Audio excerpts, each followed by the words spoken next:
وسیلہ اللہ تبارک و تعالیٰ کے قرب کو حاصل کرنے کے ذریعے کے نام کو کہتے ہیں. ایسی چیز جو اللہ کے قریب کر دے، اللہ کی رحمت کے قریب کر دے، اسے وسیلہ کہا جاتا ہے. ہر نیک عمل اللہ کے رستے میں وسیلہ ہے. نماز بھی وسیلہ ہے، رشتہ داروں سے اچھا سلوک کرنا بھی وسیلہ ہے، صلہ رحمی کرنا بھی وسیلہ ہے، صدقات و خیرات کرنا بھی وسیلہ ہے، سچ بولنا بھی وسیلہ ہے. اللہ تبارک و تعالیٰ کی رضا والا ہر کام کرنا وسیلہ ہے. فرض بھی وسیلہ ہے، نفل بھی وسیلہ ہے. اگر اعمال اللہ کی بارگاہ میں وسیلہ ہیں تو اللہ کے اولیاء بھی اللہ کی طرف وسیلہ ہیں، اہل بیت بھی وسیلہ ہے، صحابہ بھی وسیلہ ہے. اور رب کریم کی بارگاہ میں سب سے بڑا وسیلہ رسول پاک کی ذات والا صفات ہے.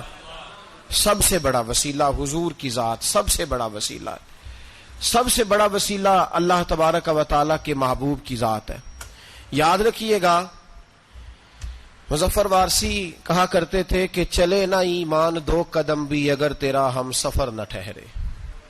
یا رسول اللہ، اگر آپ کو ساتھ لا لوں تو میرے ایمان کی گاڑی 2 قدم بھی نہیں چل سکتی.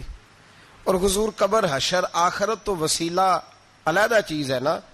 میں تو زندگی کے شب و روز گزارنے کے لیے آپ کا محتاج ہوں. آپ کے بغیر، آپ کی سنت و شریعت کے بغیر میری زندگی بھی نہیں گزرتی. کہنے لگے چلے نہ ایمان 2 قدم بھی اگر تیرا ہم سفر نہ ٹھہرے اور تیرا وسیلہ دیا نہ جائے تو زندگی معتبر نہ ٹھہرے. اور لبوں پہ ایاک نستعین ہے، پر میرا اس حقیقت پہ بھی یقین ہے، اگر تیرے واسطے سے مانگوں کوئی دعا بے اثر نہ ٹھہرے. نبی پاک بھی وسیلہ ہیں، نیک اعمال بھی وسیلہ ہیں. 2-3 قسم کے گروہ پیدا ہو گئے ہیں امت مسلمہ میں. یہ وابتغوا الیہ الوسیلہ کے تحت شاہ ولی اللہ صاحب محدث دہلوی رحمۃ اللہ تعالی علیہ، جو امت مسلمہ کے متفقہ امام ہیں، تمام مسالک جن کا احترام کرتے ہیں، شاہ ولی اللہ صاحب نے لکھا ہے کہ وابتغوا الیہ الوسیلہ سے مراد یہ ہے کہ اللہ فرماتا ہے اکیلے نہ آ جانا، کسی مرشد کامل کا دامن تھام کے آنا. ایسے اکیلا نہ آ جانا کہ تیرا کوئی وارث ہی نہ ہو، کسی کا دامن تھام. اب 2-3 جماعتیں پیدا ہو گئیں. ایک سرے سے قائل ہی نہیں وسیلے کے. وہ کہتے ہیں جی نماز کا وسیلہ دے لو، روزے کا وسیلہ دے لو، حج کا وسیلہ دے لو، نبی پاک کا نہ دینا.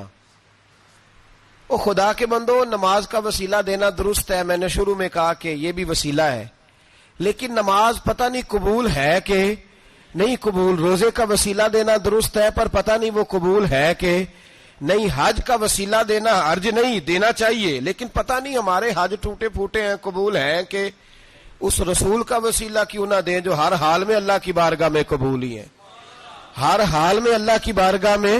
بلکہ اعلیٰ حضرت فرماتے ہیں خدا خدا کا یہی ہے در، نہیں اور کوئی مفر مکر، جو وہاں سے ہو یہیں آ کے ہو، جو یہاں نہیں تو وہاں نہیں.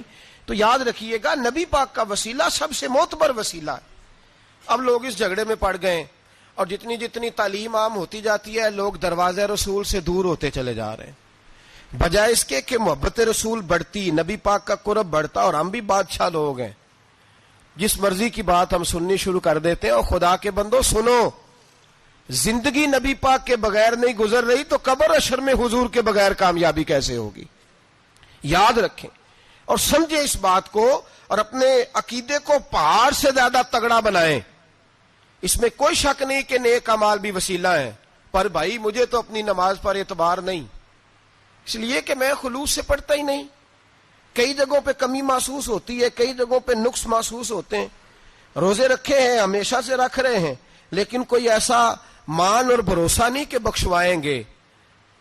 حج اللہ تبارک و تعالیٰ توفیق دیتا ہے، ان لوگ جاتے ہیں، ہمیں بھی اللہ نے موقع دیا، ہم بھی گئے ہیں. دعا فرمائیں اللہ بار بار بلائے.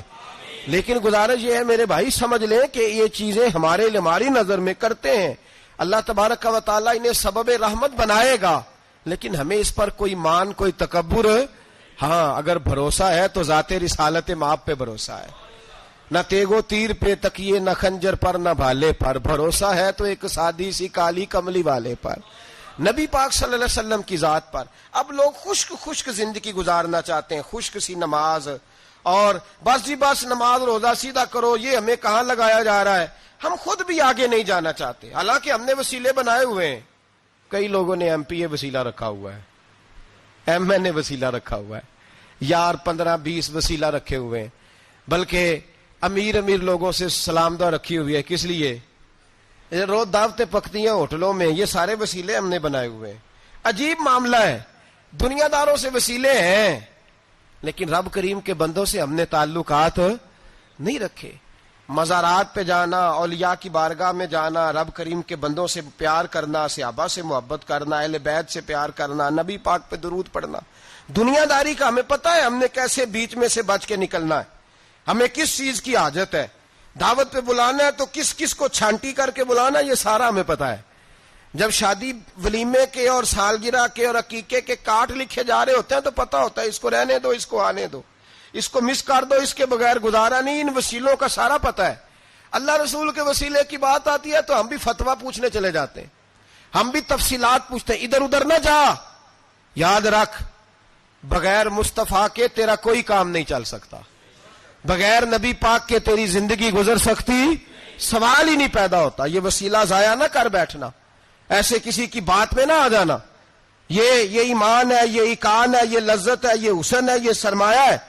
کسی جگہ اس میں کوتاہی نہ کر لینا, ایک ذرہ برابر تیرے دل میں نقص نہ واقع ہو جائے. یاد رکھنا نیک اعمال بھی وسیلہ ہے.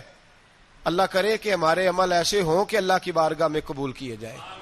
اللہ کرے کہ ہمارے عمل ایسے اعمال کا وسیلہ دینا 100% جائز ہے, اس میں کوئی گنجائش نہیں.